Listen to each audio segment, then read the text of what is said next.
to talk about Andor because the season finale of Andor happened, and I had an observation. And I want to talk about. Well, first, I'd like to hear your thoughts about and now that we've seen the entire season, and you can kind of see the direction that season 2 is going to go. What were your overall thoughts? I want to talk about something that happened in the final episode. But Alan, your thoughts? Yeah.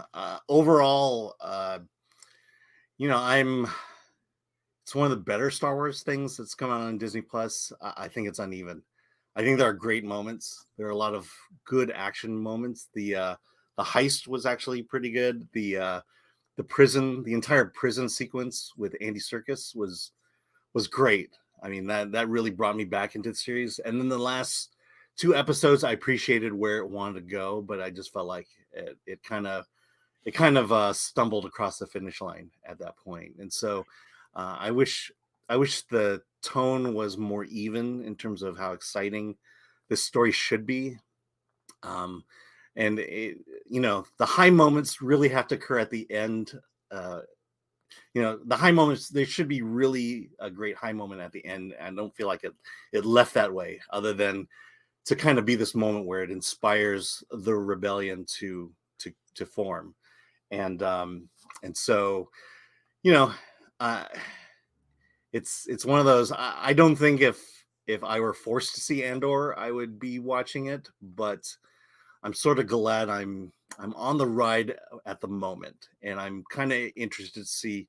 It's sad that I have to say I'm interested to see where season 2 is going to go versus I'm excited to see where season 2 is going, and that's kind of my feeling about Andor.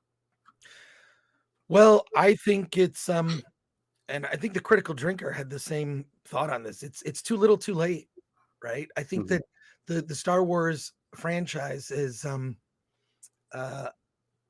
it's it's disappointed people in many ways. I think the Disney Plus Kenobi series was kind of like a lot of people the how bad that series was, Obi-Wan Kenobi. I think a lot of people checked out after that. Absolutely. They just checked out.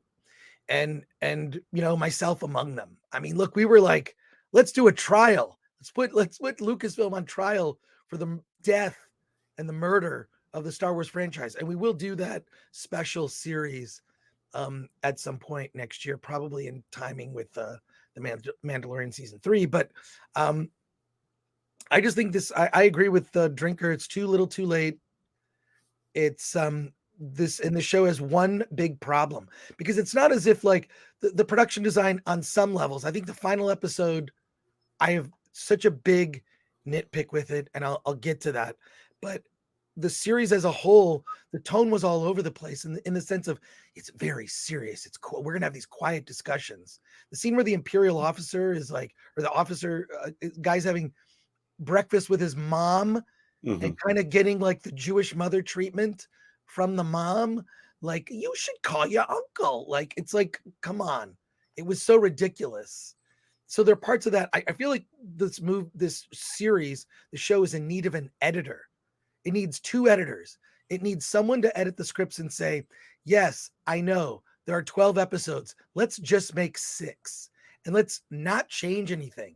Let's just edit, because the actual events themselves, if you think about it, right? Like, what sets things off, kind of the intrigue behind the scenes, Andor going to the prison, getting broken out, Andy Serkis's character, like what you end up discovering that they're actually assembling in that prison, like the inspirational speech at the funeral, like on paper, it's actually pretty cool. Yeah. But it dragged everything out.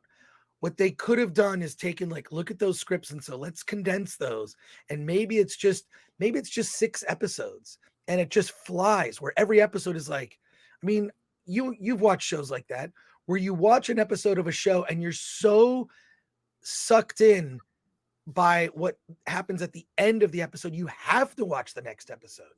Why is it that like HBO Max or HBO and Netflix are so good at that, where you're like, I have to see what happens next? And there's so many shows you can point to for that. But Andor never got me there. It never got me like, I have to watch the next episode. It felt like homework to actually watch all the episodes. At a certain point, I kind of checked out, then I caught up, and I just didn't find myself caring. I think a lot of it is the scripts were overwritten and the editing was dragged out. But if you look at the events and the things that happened when the show was good, like, oh, this is pretty cool. Behind the scenes of what's happening at Coruscant and Mon Mothma, like really good stuff. That final episode, though, took me out of it for a couple things. One, the big scene in the final episode is a complete ripoff of a scene from Godfather 2. In Godfather 2, when a young Vito Corleone, who's not a mafia boss yet, he's just sort of a thug trying to build a business. Vito Corleone, there's a band sort of going down the street in little Italy, right? And there's that mob boss that's putting the screws to Vito, and he's just sort of going back to his place, and Vito kind of goes there. He's hiding in the shadows. He unscrews the light bulb, and but all the time you're hearing the music from the band on the street, and there's a tension. What's Vito's plan? How is he going to pull this off? And he takes this kind of corrupt mob boss who's been putting the muscle to all the small businesses in that area, and he assassinates him. But all the time against the backdrop of this parade going down the street, right? They just completely ripped that off. And then you've got like these musical instruments in the Star Wars universe that just look like musical instruments from Earth. I don't like when you need to Star Warsify stuff, right? You've got to make it look like it's from a galaxy far, far away. It's got to look different. But the fact that they kind of lifted that scene pretty directly. If you go watch Godfather 2, it's the young Vito Corleone in that assassination scene. It's the same sort of dynamic. There's all this tension. What's going to happen? What's going on with these characters? And then there's like the music playing in the background. But those musical instruments just annoyed me because they look too earthbound. So I thought it was fine. I thought that final shot was sort of a like, they said they weren't going to do member berries, but they kind of did that. I don't have a problem with it. But again, the show is overwritten and not well edited. It should have been, they could have edited this. A good editor. If you're a filmmaker, you want to learn editing software, take all the episodes of Andor and edit it into 1 3-hour movie. There's enough material to edit a very good, fast-paced 3-hour movie. And the thing is this, that's what, I mean, you expect a certain thing when you think Star Wars. The pacing is quick. Events happen and things turn on a dime.